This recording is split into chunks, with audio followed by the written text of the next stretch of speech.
cette fausse critique. Des fois, on dit, mais vous, les scientifiques, vous changez d'avis, comment on peut être sûr? Parce qu'on est d'accord sur une grande partie, on est en train de changer d'avis sur un tout petit truc. Et c'est pas vrai que si on ne sait pas quelque chose, on ne peut pas savoir qu'est-ce qui est faux. D'accord. Ce que tu es en train de dire, c'est qu'il y a quand même des avancées. Bonjour tout le monde, le son est bon, l'image est bonne.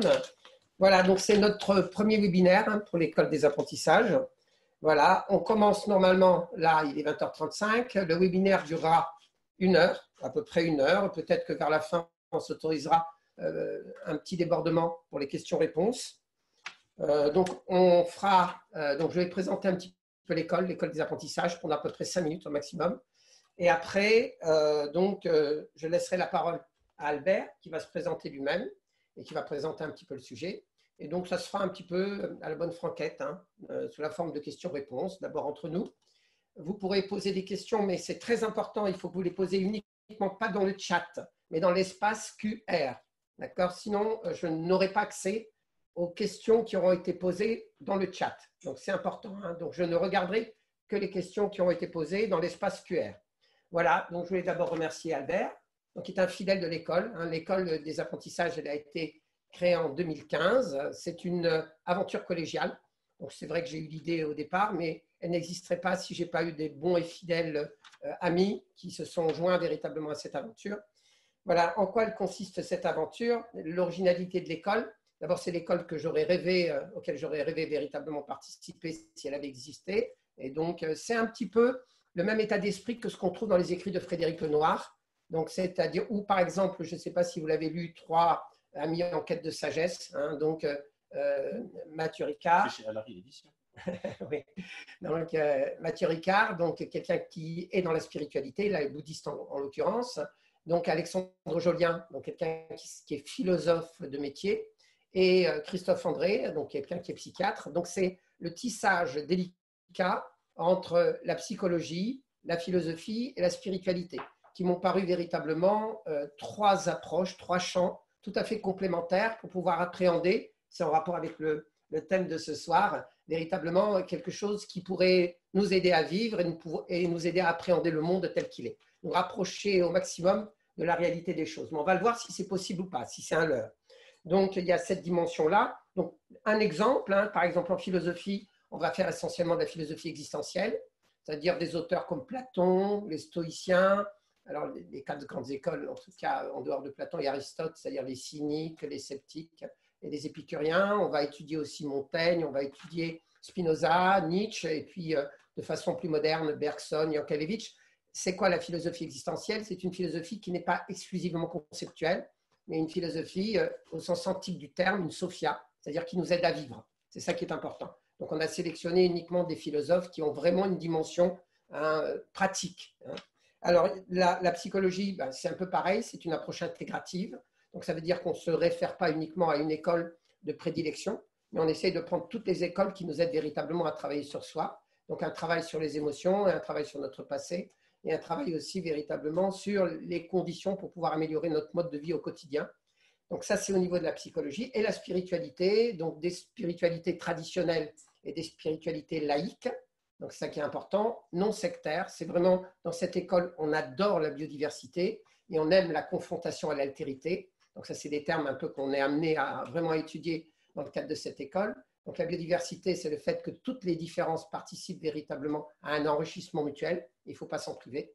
Et l'altérité, c'est la capacité à se confronter à ceux qui ne pensent pas comme nous, pour être justement en capacité d'enrichir, de ne pas s'enfermer dans notre consanguinité. Vous voyez un petit peu l'esprit de l'école. Voilà, donc dans la dimension philosophie, il y a la rationalité et il y a aussi, bien entendu, la science. Et c'est à ce titre-là que j'ai demandé à Albert, qui va se présenter, d'être un petit peu le digne représentant de cette dimension scientifique pour faire un peu le pendant à une spiritualité qui pourrait être d'une certaine façon un peu barrée, ou on pourrait dire complètement déconnectée de la réalité, ce qui n'est pas du tout dans l'esprit de l'école.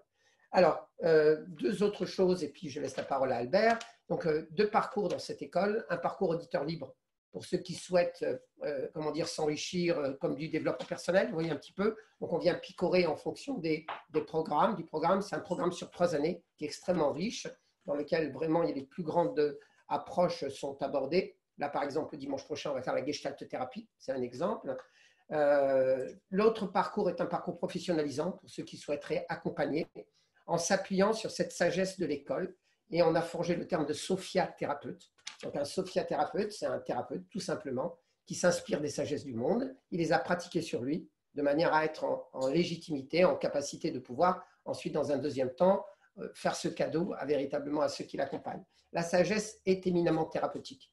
Donc, je veux dire, elle est vraiment une boîte à outils magnifique pour pouvoir véritablement accompagner. Parcours professionnalisant, 3 ans, professionnalisant, et entrée-sortie permanente. Vous pouvez commencer quand vous voulez, mais vous faites 3 ans. Et dernière dimension, il y a beaucoup d'autres choses à dire, c'est que les gens, et ça fait partie des principes et de l'équité de l'école, les gens payent en fonction de leurs revenus.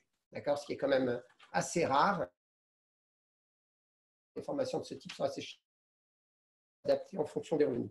Voilà, je crois que j'ai à peu près tout dit. Donc, je vais laisser maintenant la parole à Albert. Tu peux te présenter, tu dis un petit peu qui tu es. Par contre, avant que je me présente, là, on a nous les questions. Je pense qu'il faut qu'on passe au Q&A, aux questions-réponses là. Oui, voilà, exactement. Donc, comme ça, on peut voir les questions voilà. et les réponses. Donc là, les questions-réponses, là, le chat. Très bien. Donc, bonjour à tous. Merci d'être là. Je m'appelle Albert Moukébert. Je suis docteur en neurosciences et psychologue clinicien. J'ai travaillé longtemps sur les troubles anxieux. C'était le sujet de ma thèse, le stress, et plus particulièrement la phobie sociale, la peur d'être jugé par les autres. Et plus récemment, j'ai travaillé longtemps en psychiatrie adulte, etc. Et plus récemment, je me suis intéressé, il y a une dizaine d'années, au raisonnement critique et à ce qu'on appelle l'épistémologie. Comment est-ce qu'on sait ce qu'on sait? Comment est-ce qu'on acquiert de la connaissance? J'ai fondé une structure il y a 7 ou 8 ans qui s'appelle Chiasma. On organise des débats et le but, c'est de s'intéresser à ce qu'on appelle la flexibilité mentale. Comment est-ce qu'on forme une opinion et pourquoi est-ce qu'on ne change pas d'avis? Comment est-ce qu'on se convainc qu'on a tort ou qu'on a raison alors qu'on a tort ou raison?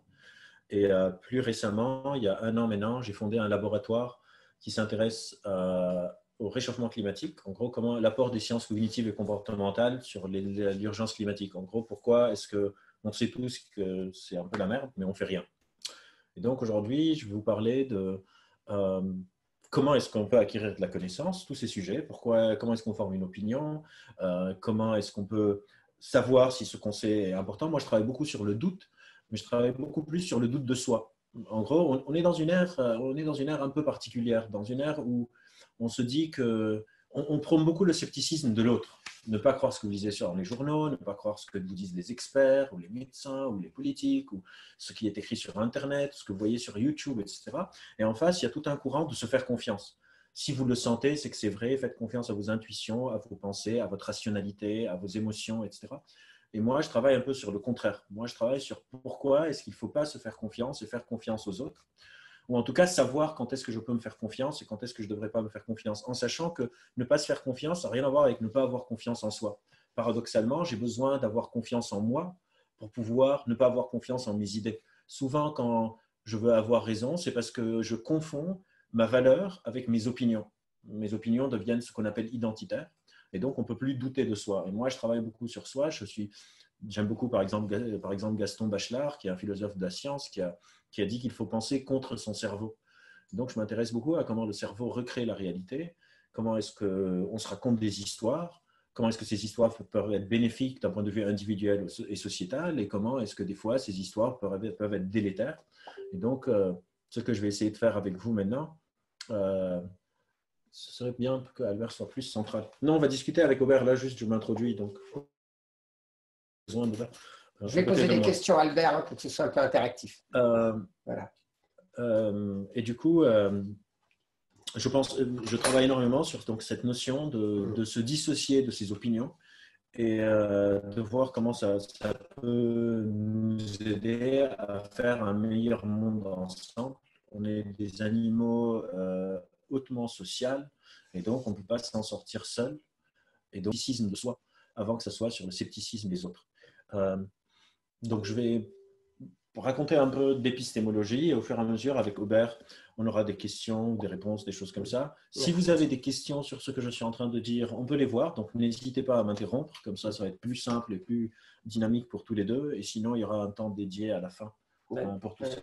Alors déjà, le mot épistémologie, hein, ça paraît être un gros mot, mais c'est extrêmement simple, enfin essentiel. C'est peut-être même la base de la sagesse. C'est sur quoi se fonde la connaissance. Qu'est-ce qui nous permet de savoir, de faire une différence entre quelque chose qui est de l'ordre de l'opinion, en philosophie on dit la doxa, et quelque chose qui est une idée un peu plus étayée, qui est plus proche de la réalité. Hein, qu'est-ce qui nous permet de dire qu'on se rapproche de la réalité ou qu'on est totalement dans une élucubration personnelle, dans un fantasme personnel, une projection, comme on pourrait trouver ça chez les paranoïaques ou chez certains êtres, entre guillemets, imbus et totalement narcissiques. Qu'est-ce qui nous permet de faire la différence? Et on va voir que, justement aussi, par rapport à toutes les informations ambiantes, les fake news, les hoax, les gens, entre guillemets, qui sont persuadés de détenir la vérité, les sectarismes, c'est ça. Et c'est pour ça que c'est véritablement essentiel comme approche, en tout cas, d'essayer de clarifier les choses. Est-ce qu'on peut clarifier les choses?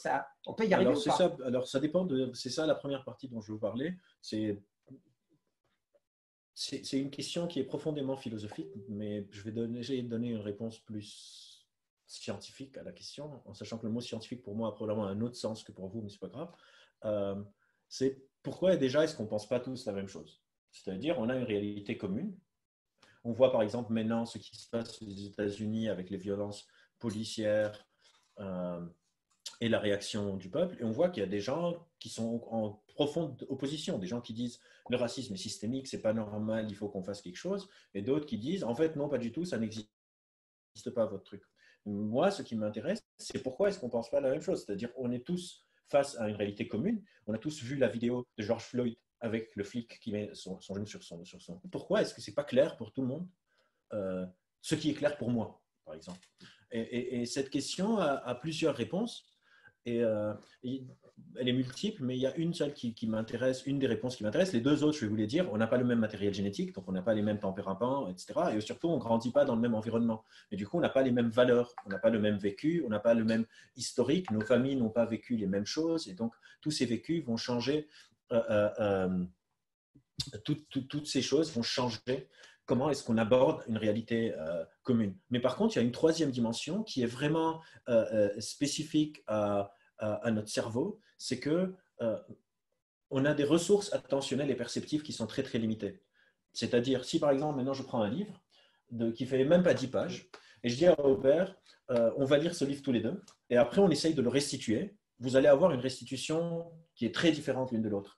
Et la raison, c'est pas juste que nos valeurs sont différentes. Moi et Robert, on a des valeurs qui sont relativement assez bien alignées. C'est parce qu'on ne peut pas garder en mémoire tout ce qu'on a lu. Certains passages par le vécu d'Aubert vont être plus importants pour lui et certains passages vont être plus importants pour moi. Et on fait ça tout le temps. Et du coup, on a des ressources très limitées.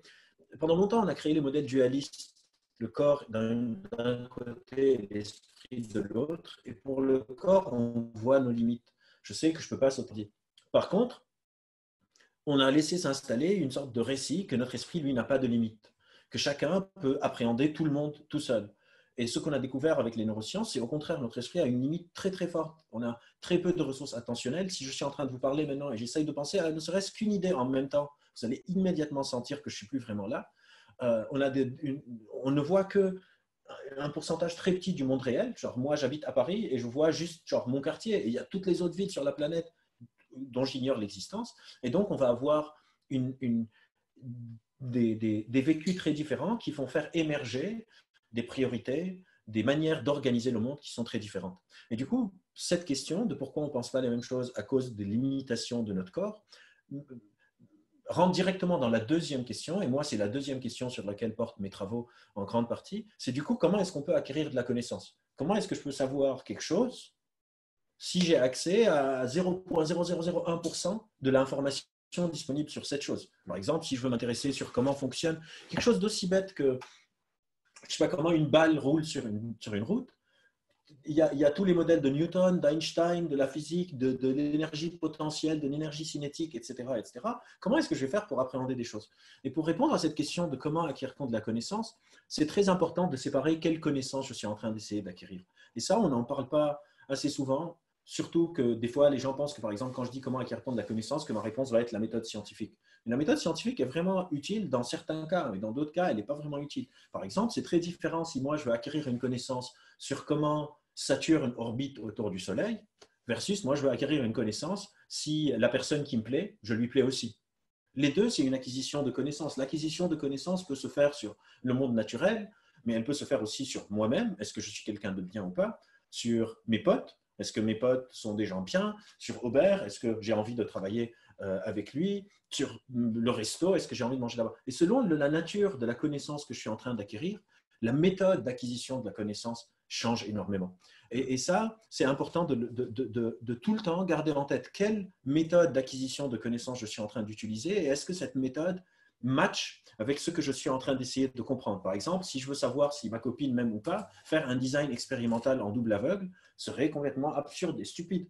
Genre, ça ne marcherait pas et probablement il va me quitter. Donc, c'est perdu d'avance. Par contre, si je veux savoir, par exemple, à quelle vitesse une balle tombe du plafond, si je me dis, ben, je vais regarder et compter avec mes doigts, c'est aussi complètement absurde. Donc, première chose dans l'acquisition de connaissances, quelle est la nature de l'information à laquelle je veux accéder?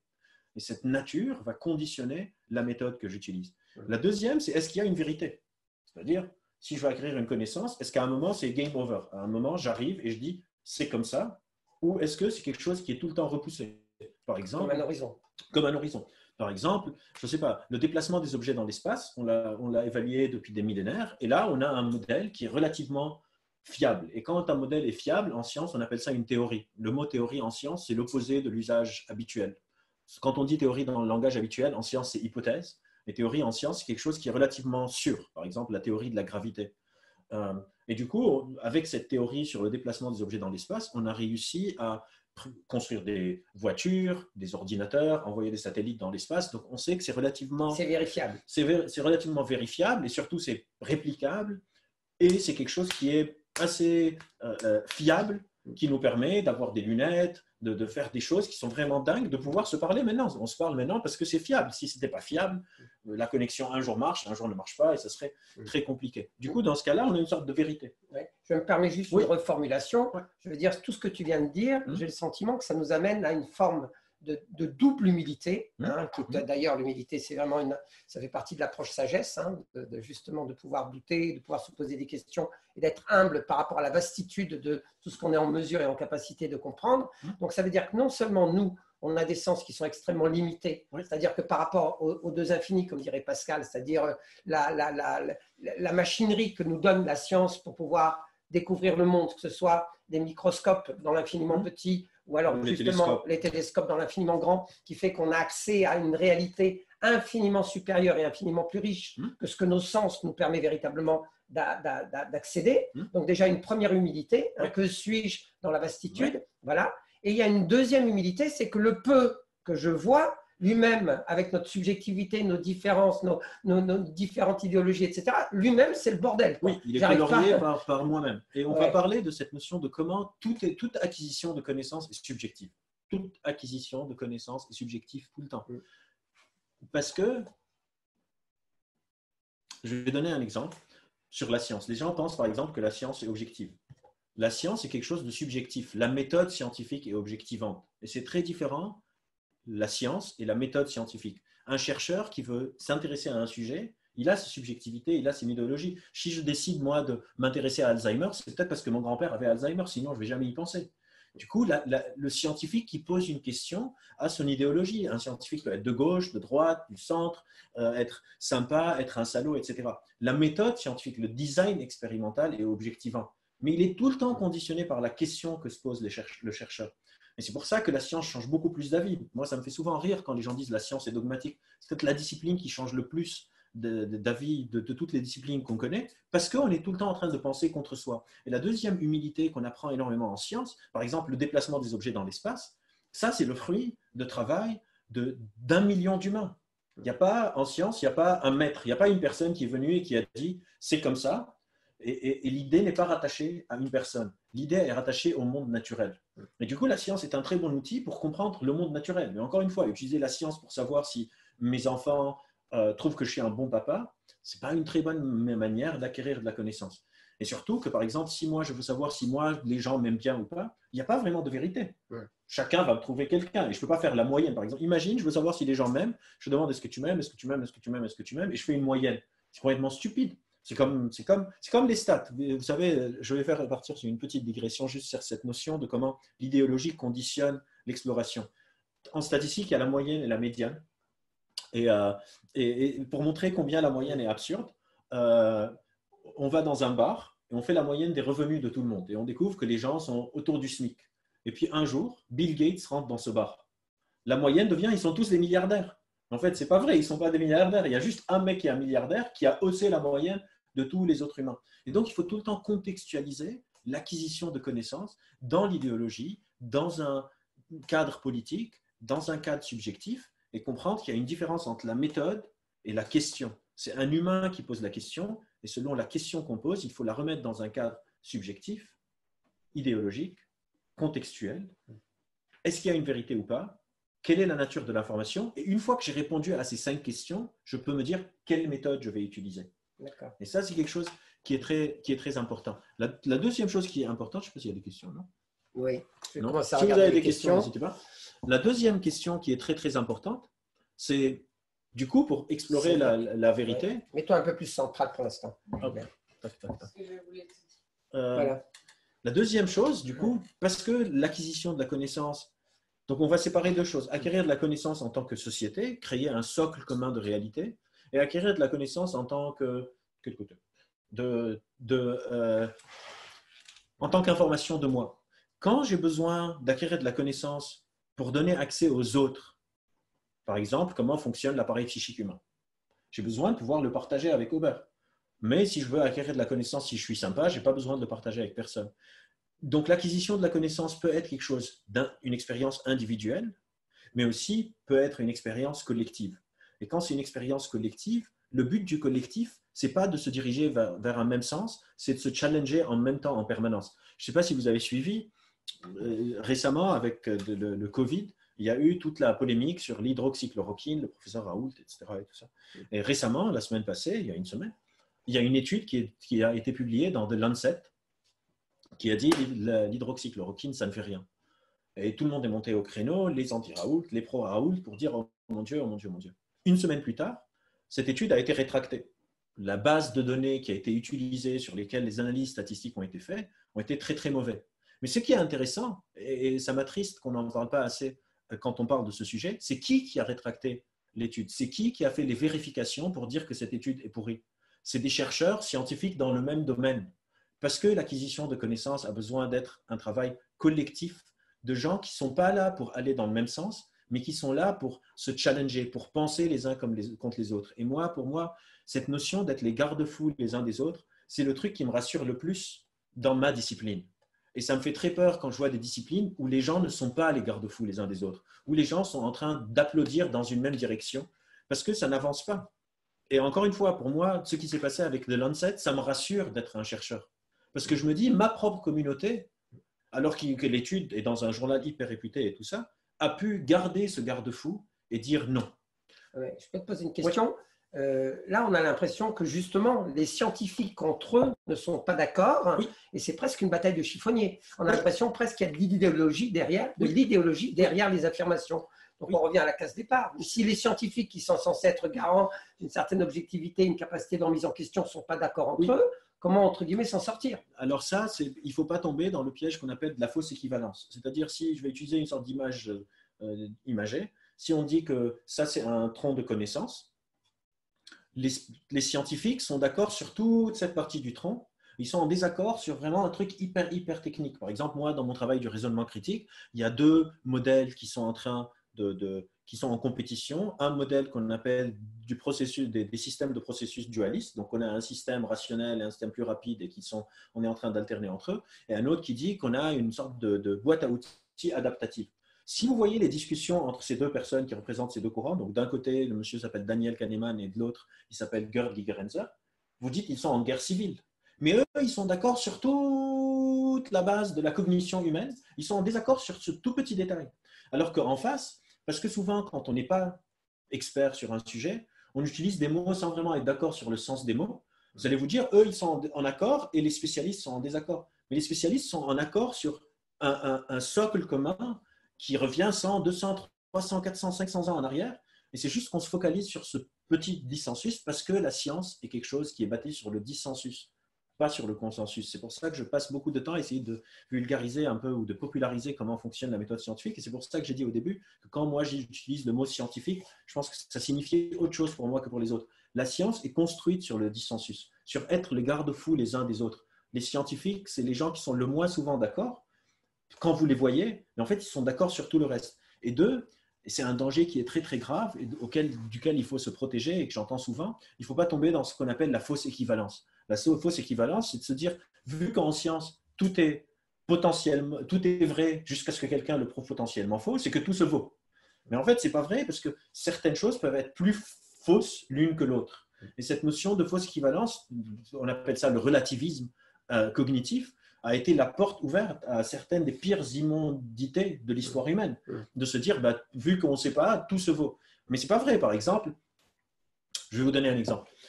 Je vous demande, c'est quoi 2470 000 multiplié par 2 425 000? Vous n'avez peut-être pas la réponse, mais vous savez que ce n'est pas 2. Vous savez que ce n'est pas 10. Vous savez que ce n'est pas 35. Vous savez que ce n'est pas 70 000. Parce que vous savez qu'une multiplication de 2 chiffres positifs, le produit est plus grand que les 2 chiffres initiaux. Donc, peut-être on ne sait pas c'est quoi la bonne réponse, mais ça ne veut pas dire que toutes les réponses se valent. Je peux éliminer une grande partie des réponses, une grande partie des produits naturels, parce que ce n'est pas vrai. Et du coup, cette fausse critique, des fois on dit, mais vous les scientifiques, vous changez d'avis, comment on peut être sûr? Parce qu'on est d'accord sur une grande partie, on est en train de changer d'avis sur un tout petit truc. Et ce n'est pas vrai que si on ne sait pas quelque chose, on ne peut pas savoir qu'est-ce qui est faux. D'accord. Ce que tu es en train de dire, c'est qu'il y a quand même des avancées sur des bases qui ne sont pas systématiquement remises en question. Il y a un socle, il y a des fondations, et c'est sur les marges ou sur les nouveautés que là, il peut y avoir véritablement des oppositions. Exactement. Donc, ça veut dire qu'il y a quand même un phénomène de construction de quelque chose qui se rapprocherait de plus en plus vers des consensus, en tout cas. Alors, parler de vérité, c'est peut-être un peu excessif, mais on pourrait dire de la qualité, de meilleure information. D'adhésion. Exactement. Commune. Par exemple, sur le cerveau, ma discipline, c'est une discipline très récente, ça n'a même pas 100 ans. On ne sait pas grand-chose.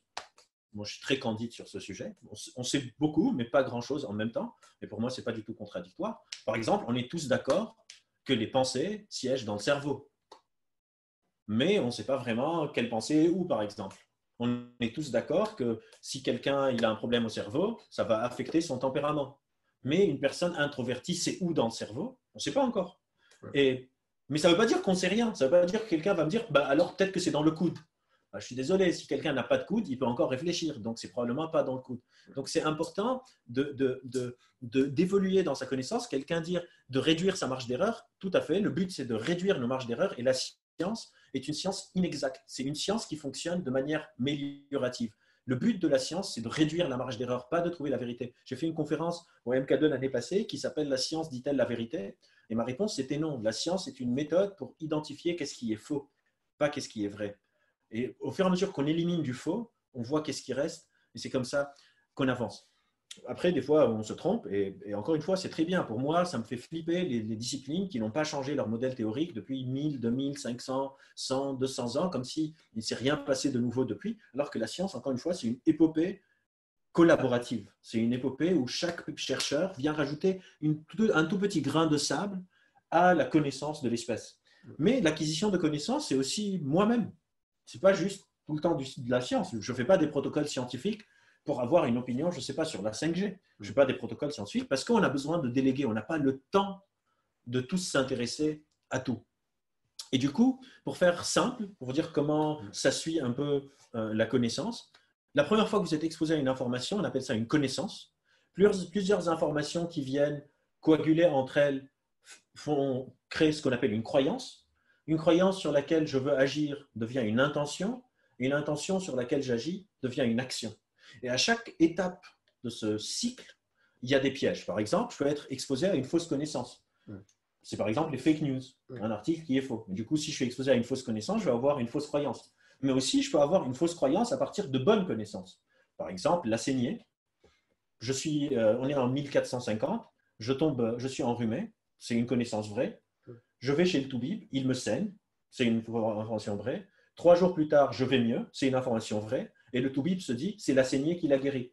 La croyance est fausse, parce que le modèle est faux. Ce qui m'a guéri, c'est mon système immunitaire. Le toubib ne savait pas que ça existait, et donc il a fait une fausse croyance à partir de bonnes connaissances. Donc, on peut avoir de bonnes connaissances, une fausse croyance. On peut avoir une croyance sur laquelle on ne veut jamais agir. Par exemple, je suis fumeur. J'ai la croyance que fumer tue, mais je n'ai pas l'intention d'arrêter. Du coup, j'ai une croyance qui ne devient pas une intention. Et je peux avoir une intention sans jamais qu'elle devienne une action. Par exemple, je me dis, je veux me mettre au sport et je ne le fais pas. Par exemple, entre intention et action, on a un trou qu'on appelle le intention-action gap, le trou intention-action. Et une forme de intention-action gap, c'est la procrastination. Je veux faire quelque chose et je ne le fais pas. Moi, par exemple, dans mon laboratoire où on travaille sur le réchauffement climatique, on étudie la intention-action gap face au réchauffement climatique. Si ça intéresse certains, ça s'appelle le ACT Lab, ACTE Lab. Vous pouvez aller voir les recherches qui sont en cours. Donc, connaissance, croyance, intention, action. Alors, une question, oui. Comme ça, c'est éminemment pratique. Oui. Moi, c'est vrai que ça m'est difficile parfois de faire le ménage entre toutes les informations aujourd'hui avec Internet. Ça tire de toutes parts. Il y a en effet les fake news. Et puis, il y a aussi des gens qui sont sincères et qui sont persuadés d'apporter des informations. Le nombre de personnes qui me disent moi, j'ai des informations qui sont fiables. Voilà. Comment pouvoir faire le ménage dans la totalité des informations qui sont données? Est-ce qu'il y a une méthodologie pour trouver son chemin vers quelque chose qui ne serait pas du n'importe quoi? Alors, il y a plusieurs méthodologies, mais il faut garder en tête plusieurs choses. La première, c'est que, comme tu dis, à peu près 80, je fais partie du conseil, comme ça tout le monde sait, c'est clair, je fais partie du conseil des experts du CSA sur la lutte contre la désinformation. Donc, je réfléchis à ce questionnement avec le CSA pour essayer d'empêcher de faire des lois de contrôle de l'information, parce que je pense que ce serait une mauvaise chose. Mais ce qu'il faut savoir, c'est qu'il y a plusieurs choses. Un, la majorité écrasante des gens qui partagent des fake news sont de bonne foi. Et ça, c'est hyper important. La majorité écrasante des gens qui partagent des fake news sont de bonne foi. Ce n'est pas eux qui les créent, c'est eux juste qui les propagent. Deux, une fake news, il y a l'information et il y a ce que ça signifie derrière. C'est jamais l'information. Rappelez-vous, tout est subjectif, tout est idéologique. Donc, quelqu'un qui vient me dire, par exemple, que Bill Gates, c'est lui qui est responsable du Covid, ce n'est pas Bill Gates qui est responsable du Covid qui est important. C'est cette personne est en train d'exprimer une idéologie du monde qui a des puissants qui nous manipulent. Et du coup, il faut garder en tête quand on lit une nouvelle, quelle est l'idéologie qui est derrière, pas la nouvelle en tant que telle. Ça, c'est un. Deux, dans la pratico-pratique, on a plusieurs choses qu'on peut faire. Un, on peut explorer le web de manière latérale. Qu'est-ce que ça veut dire explorer le web de manière latérale? Je suis face à une information. En général, on explique le web de manière verticale. Dans ce cas-là, je vais ouvrir des onglets, aller vérifier. Est-ce qu'il y a d'autres choses? Comment je vérifie? Par exemple, disons que moi, je crois que la 5G, c'est très bien pour la santé. Je vais taper sur Google 5G, santé, faux. Je vais rajouter le mot faux, le mot fake, le mot debunk, le mot hoax, le mot, etc. pour avoir des opinions différentes. Je vais prioriser en première partie les sites qui vont à l'encontre de ce que moi, je viens de lire. Combien est-ce que je vois des gens qui vont à l'encontre de ça? Je m'auto-challenge. Je m'auto-challenge. Encore une fois, penser contre son cerveau. Si moi, je crois que la 5G, ce n'est pas nocif, je vais en premier lieu ne pas aller vérifier les sites qui disent que ce n'est pas nocif, je vais en premier lieu aller vérifier si c'est nocif. Une fois que je pars vérifier, comment je sais si ce que je vérifie est une bonne qualité? Est-ce que la personne est experte dans ce qu'elle dit? En sachant que, par exemple, des fois, je tombe sur des experts en neurosciences qui n'ont jamais fait d'études en neurosciences. Donc, qu'est-ce que ça veut dire être expert? Est-ce que cette personne fait de la recherche sur le sujet sur lequel elle s'exprime?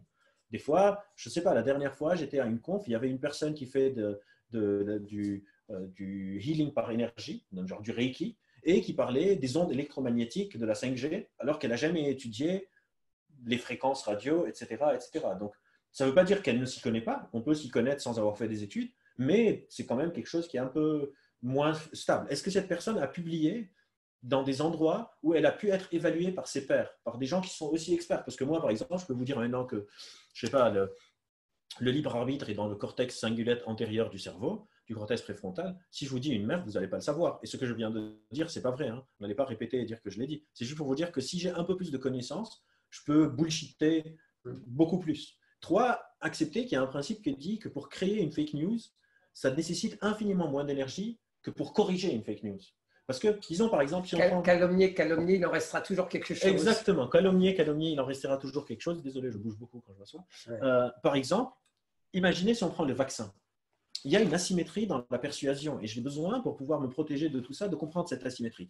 Tu viens d'avoir des enfants, je ne sais pas si tu veux vacciner ou pas. Si moi, je veux te convaincre que les vaccins, c'est mauvais, j'ai besoin de te convaincre juste de te planter 1% de doute. Je vais te dire, Aubert, s'il y a 1% de doute que c'est vrai, est-ce que tu vas prendre ce risque sur ton petit bébé? Tu vas me dire non. Si moi, je veux te convaincre qu'il faut vacciner, j'ai besoin de te convaincre sans l'ombre d'un doute. Je dois faire un effort jusqu'à 100%.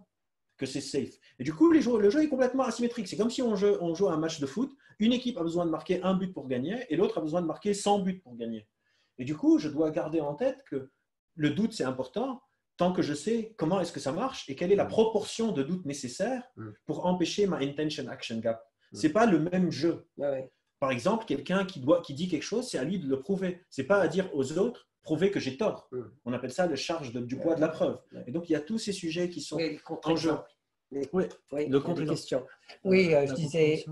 La compréhension intervient-elle dans le mécanisme? Absolument. Merci beaucoup sur cette question. C'était mon prochain point. C'est tout le temps aussi important de conserver sa connaissance dans ce qu'on appelle un cadre théorique. Si je ne sais pas comment quelque chose marche, ma connaissance est directement de moins bonne qualité. Par exemple, la saignée, on y a cru pendant 2000 ans parce qu'on n'avait pas de cas théorique. On se disait, je l'ai saigné, il va mieux, donc c'est la saignée. Et les gens qui ont saigné et qui n'allaient pas mieux, on se disait, la maladie est trop forte, ça n'a rien à voir avec la saignée. Et c'est quand on a commencé à se demander, mais comment ça marche? C'est pour ça qu'en science, on fait du double aveugle et des protocoles. Tout le but de la méthode scientifique, c'est d'enlever le scientifique de l'équation. Parce qu'on a tendance à croire ce qu'on a envie de croire. Quand on fait du double aveugle, de la réplication, de la prédictibilité, etc., c'est juste pour s'assurer qu'on n'est pas en train de mettre de soi dans la connaissance qu'on est en train d'essayer d'avoir. Et la deuxième question, c'est comment analyses-tu la part d'inconscient dans ce processus que tu viens de décrire et la part d'inconscient collectif? Alors, l'inconscient, par exemple, c'est un mot qu'il faut définir. Donc, si Mariana peut me dire de quel inconscient elle parle, là, j'ai un livre que je suis en train d'offrir à un pote psychanalyste qui s'appelle Le Nouvel Inconscient de Lionel Nakache. Du coup, qu'est-ce que tu veux dire par inconscient? Est-ce que c'est l'inconscient psychanalytique? Est-ce que c'est les processus d'information qui ne passent pas par le cortex préfrontal? Est-ce que l'inconscient collectif, c'est la culture? Le système neurovégétatif, c'est de l'inconscient. Par exemple, donc ça dépend. Donc, si tu peux juste me dire quel inconscient, je peux mieux répondre. Et l'inconscient collectif aussi, parce que par exemple, il y a l'inconscient collectif de Jung, mais il y a des gens qui disent que la culture, c'est l'inconscient collectif. Par exemple, Gangnam Style, est-ce que c'est l'inconscient collectif? Donc, si tu peux juste préciser, et je pourrais mieux répondre.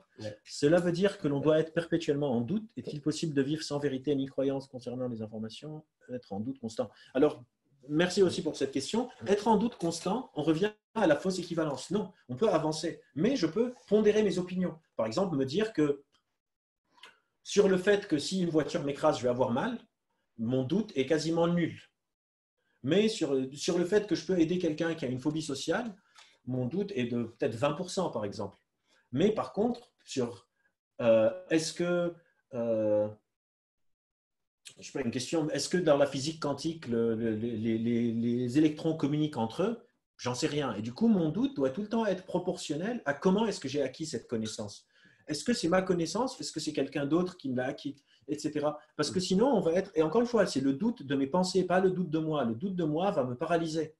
Et surtout, on peut des fois vivre sans vérité ni croyance. Je vous redonne l'exemple de l'hydroxychloroquine. Moi, par exemple, personnellement, je ne vais pas prescrire d'hydroxychloroquine. Je ne suis pas médecin ni virologue et je ne vois pas de patients qui ont Covid.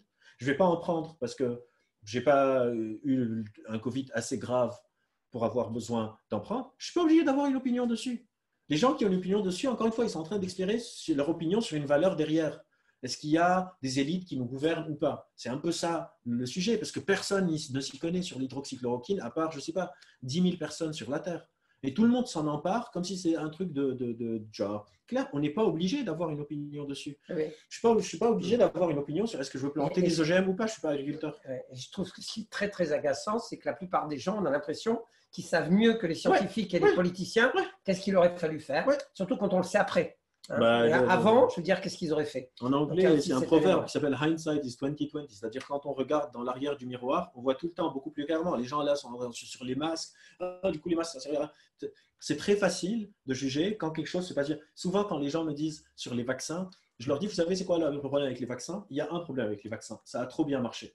Ça a tellement bien marché que la polio, la diphtérite, toutes ces choses ont disparu. Et maintenant, on pense qu'on n'en a pas besoin. Parce que regarder en arrière, c'est tout le temps très, très simple.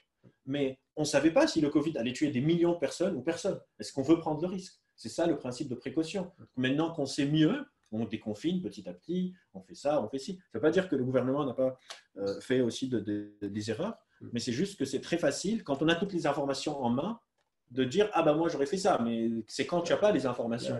C'est décidé dans l'incertitude. Donc, la plupart des gens, si j'ai bien compris, quand ils vont au-devant des informations, ils y vont déjà avec leur idéologie.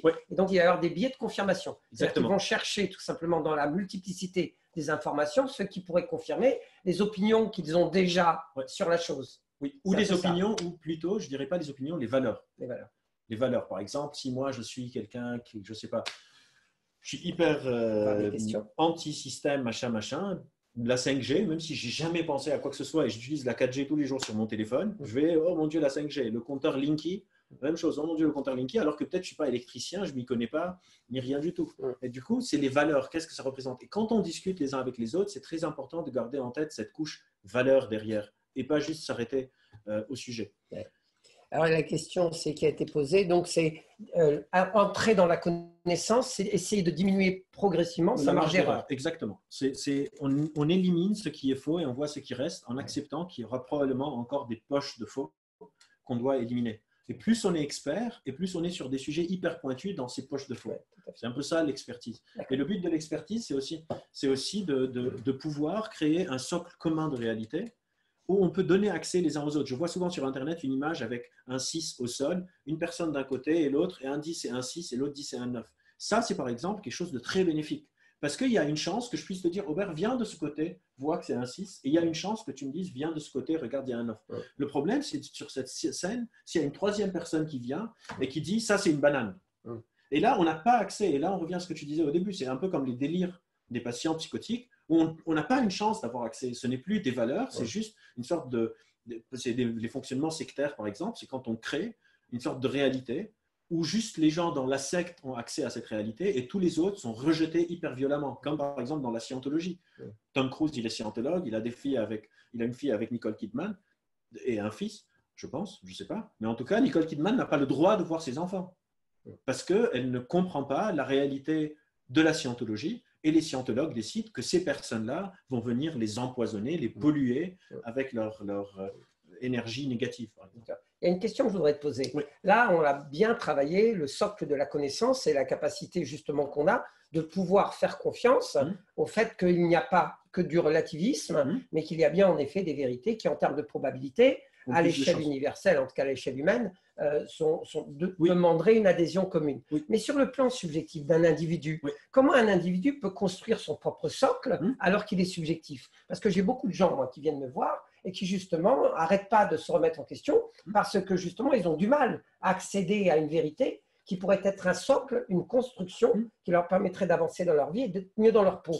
Comment on peut faire pour régler ce problème? Et ça, c'est très important. Donc là, on passe à la connaissance de soi, qui est autre chose. Par exemple, quelqu'un qui n'a pas confiance en soi, souvent pense qu'il est nul alors que tout le monde pense qu'il est bien.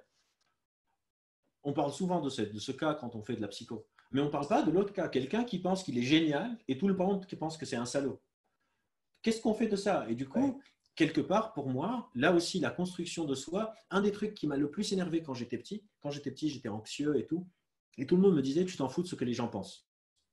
Et j'arrive pas à comprendre ce truc, genre comment est-ce que je veux m'en foutre de ce que les gens pensent? Et quand j'ai grandi, je suis devenu un peu moins anxieux et j'ai commencé à m'intéresser à ces sujets, j'ai remarqué que quelque part, de manière un peu arrogante, j'avais raison, on ne peut pas s'en foutre de ce que les gens pensent, c'est l'opinion des gens qui nous créent. Limite, je m'en fous plus de ce que moi je pense. Si moi je pense que je suis, encore une fois, les gens disent ça aux gens qui n'ont pas confiance en eux ou qui se font critiquer, etc. Mais prenez pour une seconde l'opposé. Je suis le plus gros des connards et moi je pense que je suis le mec le plus sympa au monde. Et tout le monde me déteste. Si je m'en fous de ce que les gens pensent, je vais juste continuer à être un connard. Et du coup, c'est très important de garder ce que les gens pensent. Ça ne veut pas dire qu'il faut déléguer mon opinion de moi, mon estime de moi aux autres. Mais il faut créer des sortes de chimères des différentes personnes qui ne se connaissent pas, qu'est-ce qu'elles pensent de moi, qu'est-ce que je pense de moi, et reconnaître quand est-ce que je dois faire confiance aux autres et quand est-ce que je dois faire confiance en moi. Par exemple, les gens qui n'ont pas confiance en eux, quand je fais de la thérapie avec, je leur dis souvent une phrase un peu drôle. Je dis, les gens qui n'ont pas confiance en eux n'ont pas confiance en nous sur tout, sauf sur l'opinion d'eux-mêmes. Genre, ils ont une confiance absolue qu'ils sont nuls, et sur tout le reste, ils disent, non, mais moi, je sais rien, je sais rien. Ce que j'essaye de faire avec eux, c'est d'inverser la focale, de leur dire, ayez moins confiance sur votre jugement de vous, et ayez plus confiance sur votre jugement sur les autres choses. Et du coup, c'est encore une fois, moi, je travaille beaucoup sur cette genre construction à travers l'autre. On est des animaux sociaux, un humain seul, c'est le truc le plus fragile peut-être de l'univers. Mais du coup, on a besoin tout le temps de faire ces allers-retours. Qu'est-ce que l'autre pense de moi? Qu'est-ce que l'autre? Parce que si aussi je délègue mon image de moi à une seule personne, si cette personne est toxique, elle va me détruire. Et du coup, c'est ça les systèmes résilients. Les systèmes résilients, c'est des systèmes qui peuvent prendre des coups, mais rester fonctionnels quelque part. Et c'est dans la diversification. On fait la même chose, par exemple, en informatique. Google, ils ont plusieurs serveurs qui ont les mêmes informations. Comme ça, si un serveur s'écrase, on appelle ça de la redondance. Et on a besoin dans notre système psychologique de développer une sorte de redondance pour que je ne sois pas en train de bouger avec les aléas, soit les aléas que moi j'ai sur moi-même ou les aléas des gens sur moi. Donc, il y a une question qui a été posée, mais qui revient un petit peu à ce que tu as dit tout à l'heure. C'est une personne qui dit, oui, mais il y a des gens quand même qui sont plus informés que d'autres. Donc, ils ont plus de poids s'ils sont plus informés. Oui. Alors, les gens qui sont plus informés, pas sur soi-même. Les gens, là, on repart sur la compréhension du monde. Oui, et je délègue à ces gens. Moi, quelqu'un. Mais comment je peux savoir d'abord si ils sont plus informés ou pas? Alors, comment je peux savoir? C'est ce que tu as dit un petit peu tout à l'heure. C'est important peut-être de le dire. Est-ce que cette personne a publié, et pas juste publié genre un livre, par exemple, moi j'ai publié un livre, ça compte pour du beurre. Est-ce que j'ai publié et j'ai été évalué par mes pairs? En sachant que, par exemple, la publication scientifique, ça aussi que les gens ne le savent pas, n'importe qui peut publier. Moi, je suis reviewer, donc les fameux pairs, je fais partie de ces pairs. Si une personne qui nous écoute a une idée, elle peut faire un protocole expérimental, envoyer son article à un journal scientifique. On ne sait pas l'article vient d'où. Moi, quand j'évalue un article, je ne sais pas si c'est un mec qui travaille à Stanford ou si c'est un mec qui a fait son protocole expérimental dans son jardin. Ce qui compte, c'est la connaissance qu'il présente. Donc, est-ce que cette personne a été évaluée par des pairs qui ne pensent pas comme lui, pas qui vont dans son sens? Deux, un signal, et je suis désolé de parler de ça, mais pour moi, c'est très important. Est-ce que ça coûte beaucoup d'argent? Si quelqu'un vous promet monts et merveilles avec des formations de 3 jours à 800 €, cette personne, à 900 sur 10, est en train de vous bullshiter royalement. Moi, par exemple, je ne vais pas me vendre, mais je sais qu'Aubert partage les mêmes principes. Avec toute l'humilité du monde, j'ai une thèse et un master. Vous faites une thérapie avec moi, vous payez ce que vous voulez. Vous pouvez ne rien payer, vous pouvez me donner un Kinder, un Kit Kat, etc. Des fois, j'ai des patients qui viennent me voir, qui sont allés voir un expert en je ne sais pas quelle sorte de guérison par les contes de fées. La séance avec ces personnes qui ont fait genre une formation de 3 semaines peut-être, c'est genre 350 €. Un week-end, c'est 700 €. L'argent, c'est un très bon modulateur pour savoir. Par exemple, les articles scientifiques, c'est gratuit. La recherche, c'est gratuit. Faire un master de psycho, c'est 600 €. Faire une thèse, on vous paye. C'est même pas que vous payez, on vous paye. Moi, j'ai fait des sous en faisant ma thèse. Alors que faire une formation en je ne sais pas quelle méthode de recalibrage, de je ne sais pas quoi, il faut prendre un prêt à la banque. Et pour moi, ça, l'honnêteté intellectuelle passe aussi par l'argent. C'est pour ça que j'ai eu beaucoup de problèmes, par exemple, avec la psychanalyse pendant longtemps, où le patient doit payer de sa poche. On ne peut même pas demander à la mutuelle de rembourser, parce qu'apparemment, ça ne marche plus. Et j'ai un gros problème avec ça. 3, est-ce que cette personne pense contre elle-même? C'est-à-dire, est-ce qu'elle présente, il y a quelque chose qui est très paradoxal, qu'on appelle le paradoxe du consensus. Si beaucoup de gens sont complètement d'accord, ça fait flipper. Mon meilleur exemple du paradoxe du consensus, c'est l'élection de Saddam Hussein avant qu'il ne soit déchu et tué. Il s'est présenté aux élections, il a gagné à 100%. Si tu gagnes à 100%, c'est que probablement tu as triché. Du coup, si quelqu'un promet que sa méthode peut résoudre le cancer, la scoliose, la dépression, la schizophrénie, la tuberculose, le Covid, etc., probablement elle est en train de vous mentir. Parce que sinon, ça se saurait, et les fameux lobbies pharmaceutiques seront emparés de ça et on fait des sous de ouf. Donc, s'il y a un consensus, si toutes ces personnes pensent que ça, c'est parfait, probablement ça ne l'est pas. Et 4, si vous n'arrivez pas, des fois on n'arrive pas à savoir est-ce que cette personne est bonne ou pas, il faut suspendre son jugement. Et 5, ne pas confondre un truc qu'on appelle l'effet de halo. Je suis expert sur le cerveau, sur un sujet particulier. Ça ne veut pas dire que je suis expert sur le corps humain. Des fois, des gens m'appellent, me disent j'ai mal à la jambe, qu'est-ce que je fais?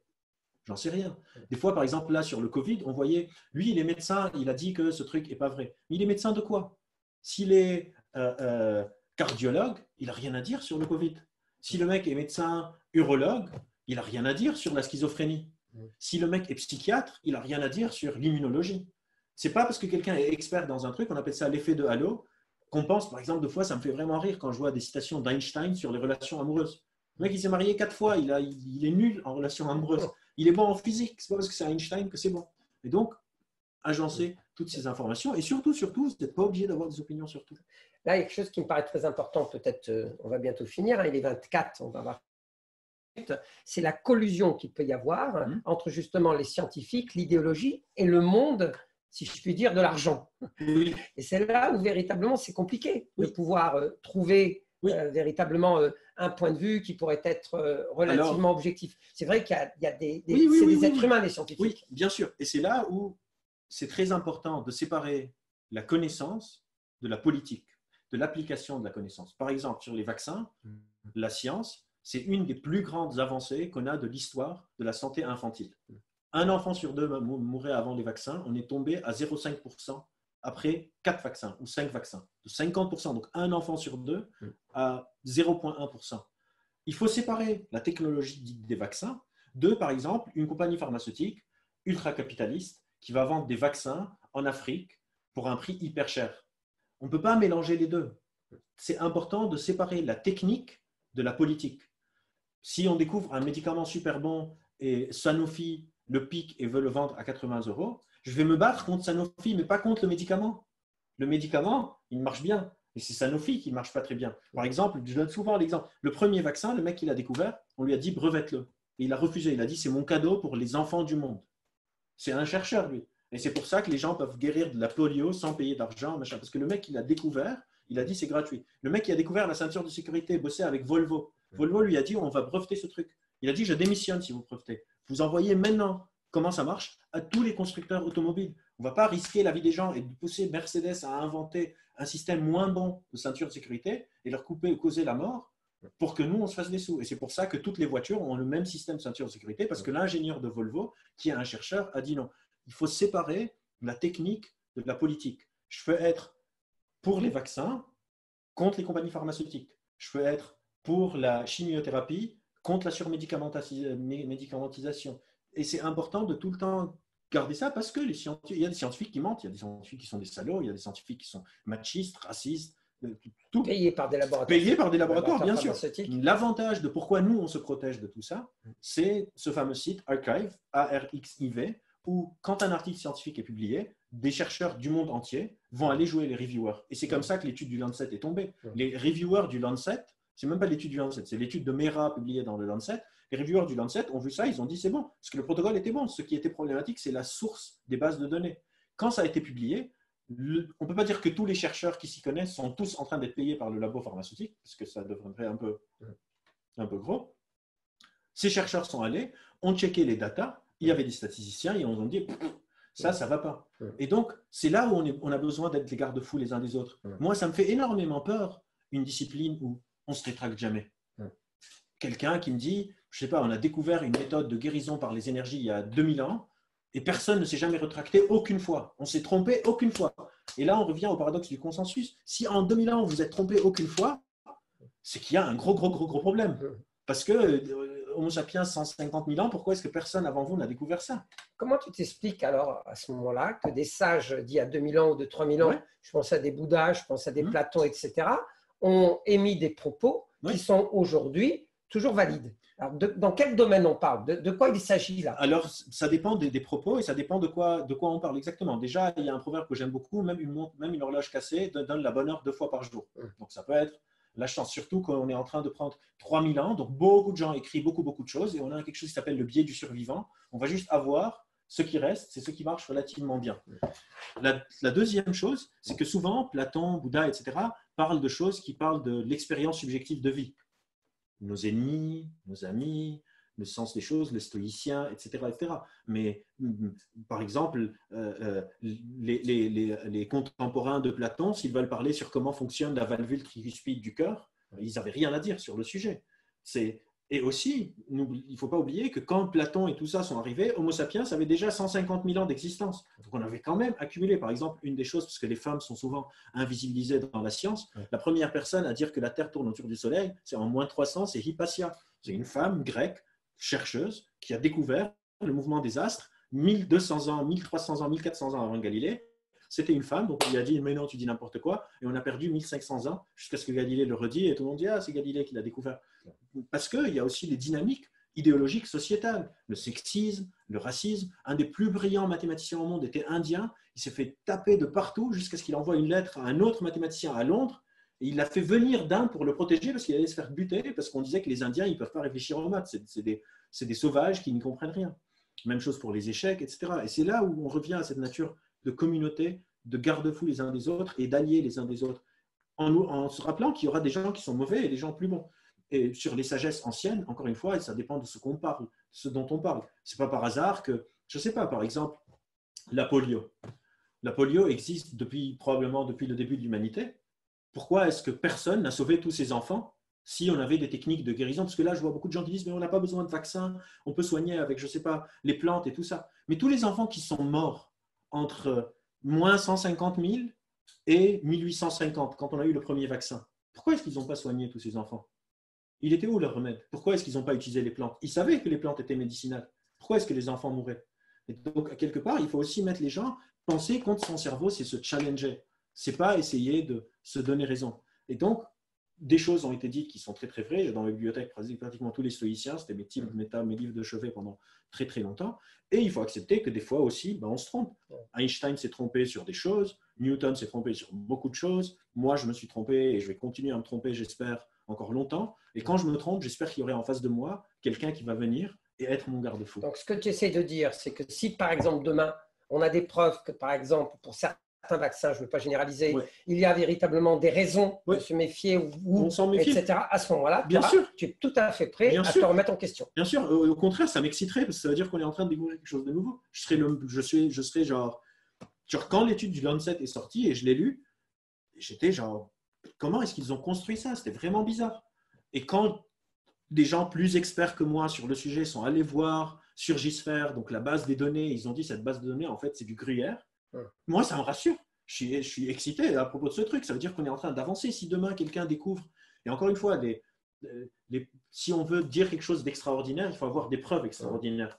Si demain, on découvre, je ne sais pas, quelqu'un découvre un corps de preuve de dingue que la théorie de l'évolution, c'est du pipeau, moi, je serais genre hyper enthousiaste. Mais ce n'est pas à chaque fois que quelqu'un me dit, et peut-être que ce n'est pas vrai, que je vais être hyper enthousiaste. J'ai besoin de savoir pourquoi. Parce que réfléchir, c'est une manière élégante de dire changer d'avis. Il faut savoir pourquoi je change d'avis. Et évidemment. Je crois qu'il y a quelque chose qui est très important là, peut-être que moi-même je retiens par rapport à ce que vient de dire Albert, c'est qu'il y a une grande différence entre idéologie et valeur. Et très souvent, entre guillemets, les gens ont des valeurs, mais derrière leurs valeurs, il y a une idéologie dans laquelle, entre guillemets, ils ont du mal à se remettre en question au nom de leurs valeurs. Mais justement, l'idéologie est presque une espèce d'angle mort ou quelque chose dont on n'a pas conscience et qui va complètement organiser notre rapport au monde. Et l'idéologie ne se remet pas en question. Et je vais te donner un exemple sur ça. J'étais sur un débat il y a 2 semaines avec le Liban, je suis d'origine libanaise, sur la 5G. Et moi, je défendais une vision un peu rationnelle de la 5G. Et en face, j'avais des personnes qui étaient dans les énergies et les médecines alternatives qui disaient la 5G, c'est très, très mauvais. Donc, on a débattu, on n'était pas d'accord. Et à la fin du débat, ils ont dit, on va demander à chacun en une réponse, est-ce que vous êtes pour ou contre la 5G? Du coup, on demande au premier mec qui est pour l'énergie, il dit, je suis contre, ça va casser nos auras. La deuxième personne est contre, machin, et il vient à mon tour. Et tout le monde s'attendait à ce que moi, je dise que je suis pour. Parce que moi, je suis contre la 5G. J'ai dit, je suis contre. Et tout le monde est genre, coup de tonnerre, pourquoi est-ce que tu es contre la 5G? J'ai dit, je suis contre la 5G parce que dans mes valeurs, je pense que la surconsommation, c'est quelque chose de mauvais, que pour construire les antennes 5G, il faut aller exploiter des mines, récupérer du lithium, exploiter des populations indigènes aux régions, créer encore plus, polluer encore plus. On a déjà détruit la moitié de la biosphère et on n'a pas besoin d'une connexion encore plus rapide. Donc, sur la valeur, on est d'accord. C'est sur l'idéologie, on n'est pas d'accord. Parce qu'on veut tous les deux un monde qui soit meilleur, mais vous, dans votre idéologie, vous avez besoin d'être contre comme une sorte de signal social pour défendre le modèle théorique des énergies et de tout ça, alors que moi, pour mes valeurs, c'est on n'a pas de preuve que ça fait du mal, et entre la 5G et la 4G, c'est un peu la même chose. Donc, si vous acceptez la 4G, en plus, c'était sur Zoom, donc qu'est-ce qu'on fait avec du Wi-Fi et tout ça? Donc, il faut qu'on éteigne tout. Mais d'un autre côté, je suis contre la surconsommation. Je suis contre que Apple crée un téléphone chaque année, qu'on continue à piller les ressources naturelles, etc., etc. Et donc, quand j'ai dit ça, c'est comme si toute la dynamique a changé. Et les gens étaient dans, en fait, on est d'accord avec toi. Pourquoi est-ce que tu n'as pas dit ça au début? J'ai dit, vous ne me laissiez pas dire ça au début. J'étais en train de vous expliquer que la 5G, ça ne fait pas de mal à la santé. Et à chaque fois, je disais, mais, ils disaient, non, non, c'est mauvais pour la santé. Et c'est là où l'idéologie devient aveuglante. Quand on ne veut même pas écouter ce qu'il y a derrière l'argument de l'autre. Voilà, on arrive au terme de cette discussion. Vous voyez un peu le style de l'école, hein. C'est que justement, on aime la biodiversité, on aime l'altérité. Je suis désolé, hein, je suis un peu myope et je n'ai pas pu lire toutes les questions. Heureusement qu'Albert était là. Et c'est cette confrontation qui, au bout du compte, nous enrichit. C'est cette capacité justement à se construire quelque chose qui nous fait avancer, mais qui en même temps se pétrit de la remise en question et de la capacité à accepter qu'on puisse penser pas forcément comme nous. Voilà, c'est cette sagesse, en tout cas, qu'on prend dans cette école. Alors, pour ceux qui ont apprécié l'intervention d'Albert, je te redonnerai peut-être pour la conclusion. Albert interviendra mercredi prochain dans l'école pour un sujet totalement différent. C'est les troubles de la personnalité, ce qu'on appelle aussi les personnalités difficiles. Comment on peut justement réussir à identifier dans la multiplicité des êtres humains certaines catégories qui ont des points communs et pour lesquelles justement on peut tirer certaines conclusions et des précautions en matière de relations et en matière de communication. Donc ça, c'est ce qu'on appelle les personnalités difficiles. Donc c'est un thème différent, complètement différent. Dimanche prochain, mais là malheureusement je crois que c'est déjà, on est arrivé, on est complet, on va faire une journée sur la gestalt thérapie, c'est-à-dire de la thérapie émotionnelle.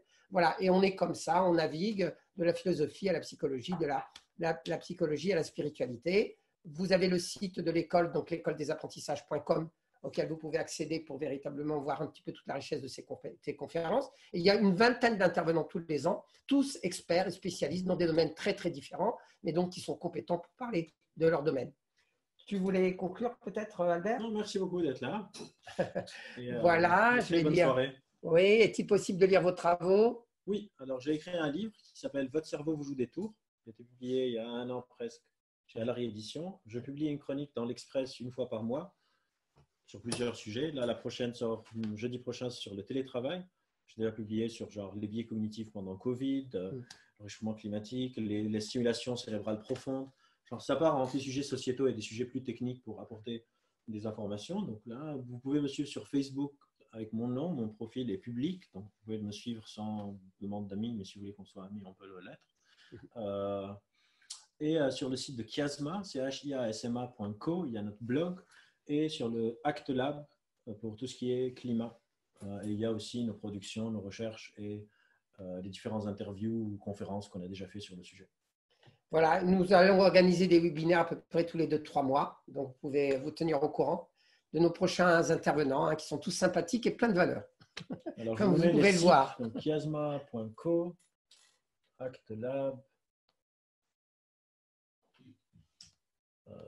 Express, Facebook, et votre cerveau vous joue des tours. Voilà, donc on va mettre un terme, voilà, il est 21h36, on essaye d'être rigoureux, je lis un petit peu ce qui est marqué. Donc il y a des émoticônes, il y a des remerciements. Bon, un truc pas très sympa pour pouvoir justement mettre un petit peu de la diversité, de l'opposition et de la dialectique. Il y a quelqu'un qui n'a pas aimé, allez, on se lance. Non, tout le monde a aimé, Albert. Bon, ben, je vous souhaite le meilleur. Vous n'avez pas écrit pour les participants. Qu'est-ce que ça veut dire? J'ai envoyé à tous les conférenciers. OK. Ah oui. Alors, attendez, je vais le faire.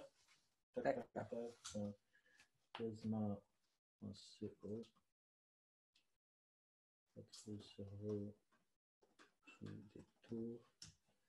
Le Act Lab. L'Express.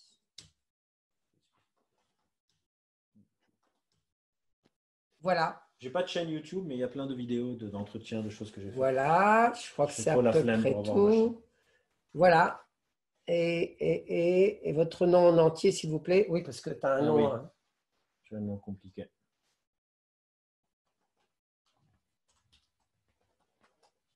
Merci, Caroline. Voilà.